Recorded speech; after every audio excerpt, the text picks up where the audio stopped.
السلام علیکم ناظرین، میرا نام ہے محمد عامر اور میرے ساتھ ہیں مفتی حمزہ صاحب، اور رمضان المبارک کے حوالے سے ہم بات کرتے ہیں۔ تو حضرت حضور پاک صلی اللہ علیہ وسلم کا کیا معمول تھا رمضان المبارک میں، کس طرح ان کا جو معمولات تھے وہ ہمیں ان سے آگاہ کریں۔ وعلیکم السلام ورحمۃ اللہ وبرکاتہ۔ حضرت آپ کا شکریہ ایک دفعہ پھر کہ آپ کی برکت سے، آپ کے میڈیا کی وسادت سے ہماری آواز لوگوں تک پہنچ جاتی ہے۔ بس یہ آپ لوگوں کی برکت ہے ماشاءاللہ۔ رسول اللہ صلی اللہ علیہ وسلم کے معمولات رمضان میں کیا تھے؟ حضرت ام المؤمنین اما عائشہ رضی اللہ تعالیٰ عنہ، بخاری شریف کی روایت، امام بخاری رحمۃ اللہ علیہ سے روایت کو لے کر آئے، فرماتی ہیں کہ حضور کے معمولات عام دنوں میں اور جو رمضان میں تین چیزوں کا فرق آ جاتا تھا۔ جی، ایک فرق تو روزے کا ہے جی، ہاں جی، کہ آپ پورا مہینہ، سارا مہینہ روزہ رکھتے تھے۔ جی، رمضان کے علاوہ آپ نے کبھی بھی پورا مہینہ روزہ نہیں رکھا۔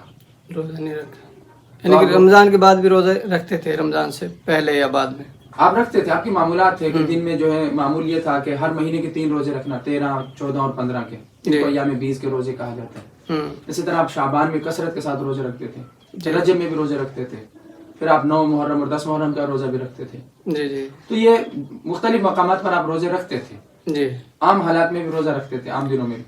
لیکن واحد رمضان کا مہینہ ہے جس میں آپ پورا مہینہ روزہ رکھتے، مسلسل پورا مہینے کے روزے۔ جی، ایک فرق تو یہ آ گیا، وہ یہ ہے کہ رمضان کی فضیلت کا آپ اندازہ کریں کہ حضور مستقل روزہ رکھ رہے ہیں، مستقل روزہ رکھ خود، حالانکہ حضور تو بخشے بخشائے ہیں، ہاں جی، حضور تو خاتم النبیین ہیں، سرور دو عالم ہیں، جی، کہ رمضان اتنی اہمیت کا حامل ہے۔ اور پھر حدیث پاک میں ہے جس نے رمضان کا ایک روزہ چھوڑ دیا بلا کسی شرعی عذر کے، جی، ساری زندگی بھی روزہ رکھے تو رمضان کے روزے کے ثواب کو نہیں پہنچ سکتے۔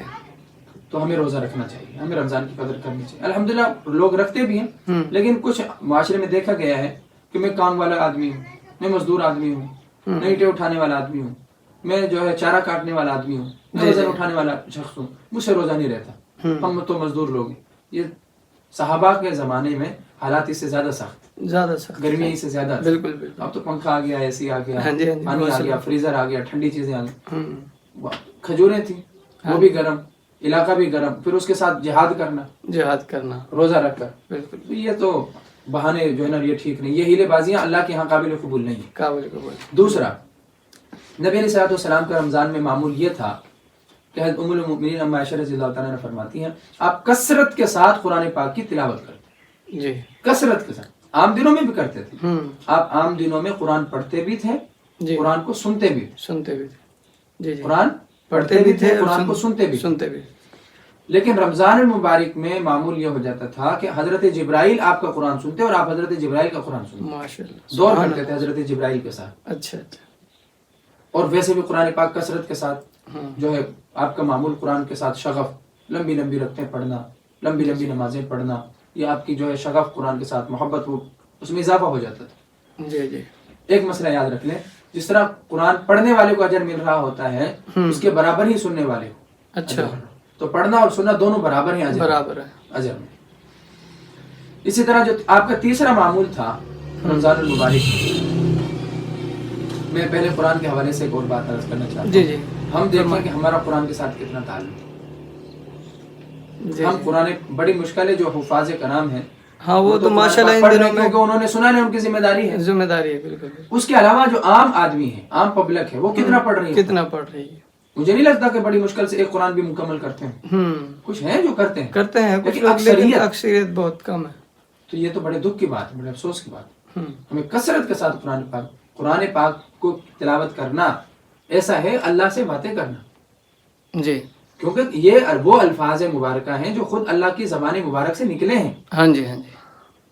تو اگر ہم اللہ سے گفتگو کرنا چاہتے ہیں، اللہ سے رابطہ کرنا چاہتے ہیں واٹس ایپ پر، اللہ سے جو ہے نا میسنجر پر، ہاں جی، تو یہی وہ اس کا طریقہ کار ہے کہ ہمیں اور آپ قرآن پاک کی خوب تلاوت کریں، خوب تلاوت۔ تیسرا جو معمول یہ تھا رسول اللہ صلی اللہ علیہ وسلم کا کہ آپ رمضان المبارک میں، حضرت ام المؤمنین فرماتی ہیں کہ عام دنوں میں بھی آپ کے دروازے سے کوئی آدمی خالی نہیں جاتا تھا، اچھا، اس کو کچھ بھی نہیں ہوتا تھا تو دعا دے دیتے تھے، سبحان اللہ، جی، کچھ بھی نہیں ہوتا تھا تو دعا دے دیتے تھے۔ تو میرا سوال یہ ہے جس کو آپ نے عطا کیا.